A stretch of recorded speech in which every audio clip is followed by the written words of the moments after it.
नहीं जाए। तो COVID was also the biggest intelligence failure. तो क्या कोविशील्ड वैक्सीन लेने के बाद आप आज खतरे में हो? तो इसका आंसर कहानी में है। तो कहानी यूं शुरू होती है कि 2022-2023 में एक व्यक्ति थे जिनका आप फोटो में चेहरा देख सकते हो। इनका नाम है जेमी स्कॉट। इनको एस्ट्राजेनेका का वैक्सीन लेने के बाद, जिसको इंडिया में कोविशील्ड कहा जाता है, इनको वॉमिटिंग हो जाती है, इनको चक्कर आने शुरू हो जाते हैं। और जैसे ही ये हॉस्पिटल में हॉस्पिटलाइज हो जाते हैं, डॉक्टर पाते हैं कि जेमी का ब्रेन डैमेज होना शुरू हो गया है। वो जेमी के वाइफ को कॉल करके कहते हैं कि शायद ही आपके पति बच पाए, और उनका प्लेटलेट भी कम नजर आ रहा था, जिससे पता चलता है कि इनको थ्रोम्बोसाइटोपेनिक थ्रोम्बोसिस नाम का एक प्रॉब्लम हो चुका है, जिसके साथ इनको ब्रेन हेमरेज भी हो रहा है। लेकिन जेमी सरवाइव कर लेता है, और जैसे ही जेमी सरवाइव करके इसमें से बाहर आता है, ब्रेन डैमेज के साथ बाहर आता है, ये कोर्ट का दरवाजा खटखटाते हैं। कोर्ट इनके रिक्वेस्ट को एक क्लास सूट एक्शन बना के एक्सेप्ट कर लेता है और एस्ट्राजेनेका को फोर्स करता है कि आप इस चीज के ऊपर उत्तर दें। एस्ट्राजेनेका 2023 में इस चीज को कंप्लीटली रेफ्यूज कर देती है कि हमारे वैक्सीन की वजह से कोई भी साइड इफेक्ट नहीं हो सकता। लेकिन आज 2024 में एस्ट्राजेनेका अपने रिप्लाई डॉक्यूमेंट्स में इस चीज को मेंशन करती है कि हमारे वैक्सीन से टीटीएस यानी कि थ्रोम्बोसाइटोपेनिक थ्रोम्बोसिस होने के रेयर चांसेस। तो ये एक बहुत बड़ी खबर है। लेकिन मैं इसी के साथ आपको एक चीज कह रहा हूं कि इंडिया में कोविशील्ड, जिसको मैन्युफैक्चर किया है सीरम इंस्टीट्यूट ऑफ इंडिया, इन्होंने कहा है न्यूज़पेपर में, आज के न्यूज़पेपर में पढ़ा कि इंडिया में एक भी केस देखा नहीं गया है थ्रोम्बोसिस का, थ्रोम्बोसाइटोपेनिया यानी कि लो प्लेटलेट काउंट और थ्रोम्बस यानी कि ब्लड क्लॉट बनने वाला कोई भी केस देखा नहीं गया है वैक्सीन लेने के बाद, क्योंकि लोगों ने इसको कोरिलेट नहीं किया है। और the rate at which common man approach courts in India is also very low. और एजुकेशन का भी प्रॉब्लम आप सब जानते हैं, हमारे राइट्स के बारे में जितना भी अवेयरनेस है लोगों को, उसमें भी प्रॉब्लम्स है। तो मैं कंप्लीटली रेफ्यूज नहीं करूंगा कि इंडिया में नहीं हुआ है, लेकिन ये निदर्शन में यानी ऑब्जर्वेशन में शायद नहीं आया हो। और बाकी कितने हार्ट अटैक्स हो रहे हैं, कितने स्ट्रोक्स हो रहे हैं, आप सब तो सुन रहे ही होंगे। शायद सीरम इंस्टीट्यूट के आदर पूनावाला इनको सुनाई नहीं दे रहा है, या फिर ये न्यूज नहीं पढ़ रहे हैं। देखिए, लोगों की जो लाइफ होती है ना, वो किसी के भी रोल्स रॉयस से, किसी के भी अरबी घोड़ों से ज्यादा महंगी होती है, ऐसा मैं मानता हूँ। क्योंकि मेरे प्रोफेशन में हम लोगों को मरते हुए देखते हैं, हमें बैड न्यूज ब्रेकआउट करनी पड़ती है, स्पेशली ड्यूरिंग कोविड, जब आपके इंस्टीट्यूट में वेंटिलेटर नहीं हो प्रोवाइड करने के लिए, और आप किसी फैमिली को कहते हो कि भाई आप किसी दूसरे हॉस्पिटल में ट्राई कीजिए, तब तक हम पेशेंट को 15 लीटर 20 लीटर जैसे भी हो सके ऑक्सीजन पे रखते हैं और थोड़ा वक्त निकाल लेते हैं। और मैं देखता हूँ पेशेंट्स आ रहे हैं पूछने के लिए कैसे है हमारे हस्बैंड, हमारे पापा, उनके हाथ में एक बैग होती है जिसमें गोल्ड है, पैसे है, वो ढूंढ रहे हैं हॉस्पिटल से वो हॉस्पिटल। तो लोग बहुत ही दिक्कत से गुजरे हैं, मैं मानता हूँ। And people need answer, people need closures. और इसके बाद, निकलने के बाद अगर वैक्सीन मिलती है और उसके बाद इतना सब पैसा लगाने के बाद लोगों की अगर डेथ हुई है, तो definitely people should be told about. और अगर इस वैक्सीन में प्रॉब्लम है, और अगर आप वैक्सीन में प्रॉब्लम हो या ना हो, फिर भी वैक्सीन देने का अगर आप ईगो रख रहे हो, और आपको जब सवाल पूछा जाता है कि गैस सिलेंडर महंगा क्यों है, या फिर इतनी महंगाई कैसे होगी, पेट्रोल एक्सेट्रा वगैरह, तो आप बोलते हैं आपको घर में 4 वैक्सीन मिले हैं, 4,000 रुपए गवर्नमेंट ने स्पेंड किए आपके ऊपर, ये भी बोला जाता है।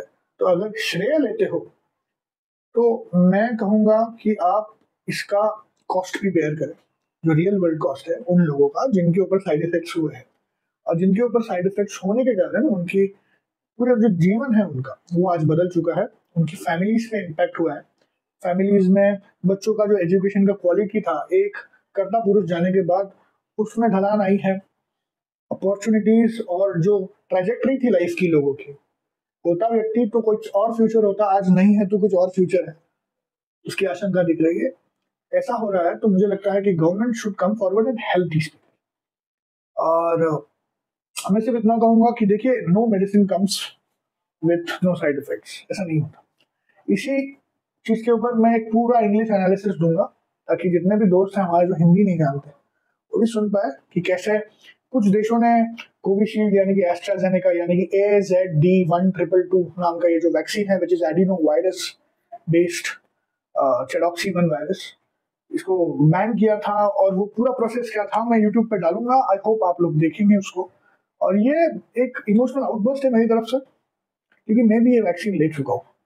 और कुछ ऐसी परिस्थितियां थी जहां पे हमको कहा गया था कि आप मैक्सिमम लोगों को वैक्सीन लेने के लिए कन्विंस करें। तो अगर हमें ये चीज कही गई है कि आप मैक्सिमम लोगों को कन्विंस करो, इसका मतलब I am putting my credibility, my education on the line to convince you. And if I have convinced you, and if I myself have taken the vaccine, and if I have given that vaccine to my parents, one of them has landed with TIA, that is transient ischemic attack, एक प्रकार का stroke होता है, mini stroke होता है, और ये भी ब्लड क्लॉट की वजह से ही होता है।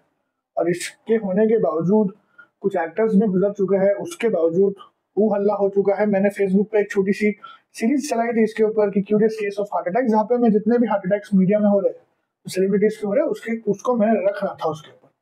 और कहीं ना कहीं मेरे में भी आशंका है, मैं कुछ दावे के साथ नहीं कह रहा, और मेरे कहने से मुझे नहीं लगता कि सीरम इंस्टीट्यूट को कुछ नुकसान होगा। मैं बहुत छोटा व्यक्ति हूँ, मैं डॉक्टर हूँ, लेकिन I will go with the data, और डेटा रखना मेरा अधिकार है। और राइट टू स्पीच इंडिया में अब तक तो है, तो मुझे लगता है कि कहीं ना कहीं मैं प्रोटेक्टेड हूँ, और मेरे जैसे छोटे आदमी का बोलने के बाद उसको क्या ही नुकसान होने वाला है। लेकिन लोगों को सच जानना है, specially when the bane of responsibility is very heavy, because we have gone in slums and talked out old people and talked out many people and convinced them to take this vaccine. इसके साथ और एक चीज है, कोई भी policy health के इर्द गिर्द जो इंडिया में बनती है ना और फॉरेन में बनती है, इसमें फर्क क्या है मैं आपको बताता हूँ। लो इंग्लिश जो मेरा इसमें वीडियो होगा उसमें मैं कहूंगा कि कितने देशों ने इसको पहले ही बैन कर दिया था, और वो क्यों किया था, क्योंकि doctors health care policy decide कर रहे थे, और जब वो हेल्थ केयर पॉलिसी डिसाइड कर रहे थे तो उसको एग्जीक्यूट करने का काम ब्यूरोक्रेट्स है। लेकिन भारत में उल्टा हो रहा था कि bureaucrats health care policy decide कर रहे थे और डॉक्टर उसको एग्जीक्यूट कर रहे थे, इसीलिए ये गलतियां हुई। सबसे बड़ा उदाहरण देता हूँ मैं, आई थिंक स्वीडन था या स्विट्जरलैंड था, मैं अभी रिकलेक्ट नहीं कर पा रहा हूँ, लेकिन उसने 5 दिन स्कूल बंद किया और फिर कह दिया कि इसके आगे हम स्कूल नहीं बंद करेंगे, चाहे कुछ भी हो जाए, कुछ भी बेड़ा गर्क हो जाए, बच्चे अगर स्कूल मिस करते हैं तो ये हमारे लिए नेशनल इंटरेस्ट का विषय है और ये हमारे लिए इकोनॉमिक लॉस से ऊपर है। 5 दिन ही स्कूल बंद किया, डेल्टा हो, फला हो, ओमिक्रॉन हो, उसके बीच में स्कूल सब चालू थे। भारत में स्कूल को 2 साल बंद किया गया। स्कूल को ही नहीं, मैं कहूंगा एमबीबीएस कॉलेजेस को भी, वहां पे भी लोगों को यही ऑनलाइन एजुकेशन दिया गया। देखिए, medical education is hands on, okay, किताबों में क्या लिखा है उससे ज्यादा फील्ड में क्या किया जाता है, ये ऐसे लोग होते हैं हमारे जैसे लोग। तो मैं तो यही कहूंगा, इंजीनियर्स 2 साल घर से पढ़ाई कर रहे थे, डॉक्टर्स घर से पढ़ाई कर रहे थे, बच्चे पढ़ाई कर रहे थे, इसका इम्पैक्ट आने वाले समय में हमको नजर ही आएगा। लेकिन ये सब इसलिए हुआ है क्योंकि जो व्यक्ति एक किताब पढ़ के आया, लक्ष्मीकांत नाम का जो ऑथर है पॉलिटिका, या फिर एक एनवायरमेंट के ऊपर किताब पढ़ के आया, पहली सी 10वीं के सीबीएसई बोर्ड के ये जो एनसीईआरटी की किताबें पढ़ के आया, फिर उसने एक एग्जाम क्रैक किया, वो अब डिसाइड करेगा कि हेल्थ में क्या क्या करना चाहिए, डॉक्टर ने डिसाइड करेगा। इसके कारण आज हमको डिसीजन मेकिंग में प्रॉब्लम्स हो, और उसको साथ देने वाले जो डॉक्टर्स थे वो ऐसे डॉक्टर्स हैं जिनको मैं ब्यूरोक्रेटिक डॉक्टर्स ही कहूंगा, जिन्होंने जिंदगी में एक पैरासिटामॉल भी नहीं लिखी है, लेकिन ये पॉलिसियां डिसाइड करने में, पेपरबाजी करने में एक्सपर्ट है, और पब्लिक हेल्थ के नाम पे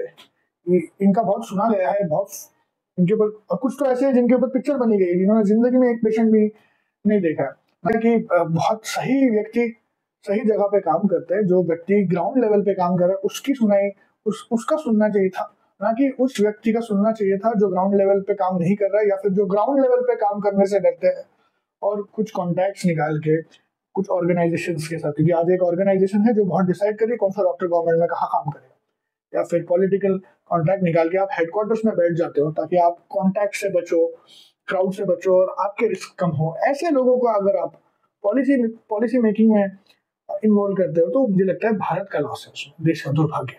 आई होप मेरी भावना आप तक पहुंची होंगी, इसमें कोई नेगेटिव क्रिटिसिज्म नहीं है, नेशनल इंटरेस्ट की ही बात कर रहा हूँ।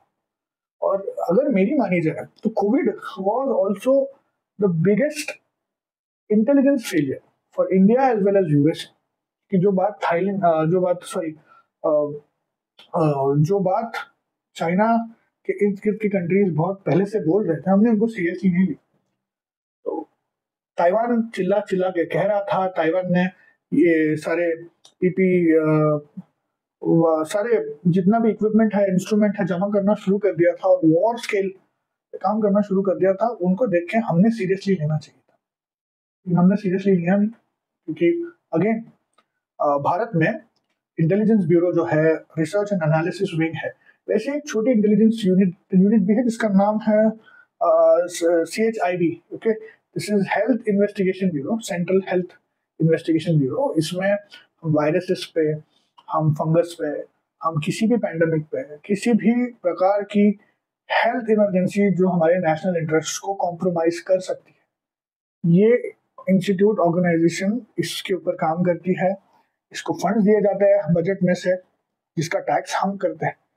तो अगर इसको इनएक्टिव रखा है और इसके फंड्स डाइवर्ट किए जाते हैं कहीं और, तो यहाँ पे भी हमारे से एक बहुत बड़ी हमें भुगतान करना पड़ा है। अगर हमें बहुत पहले समझ में आता तो बहुत कुछ हम कर सकते थे। एटलीस्ट मैं नहीं कहता कि इसको हम अवॉइड कर सकते थे, but we could have definitely slowed it down, और we could have been better prepared when it came to remdesivir, oxygen supply, ventilator arrangement, okay, and managing places like Mankhurd, Govandi, Dharavi, ऐसे जो स्लम्स है।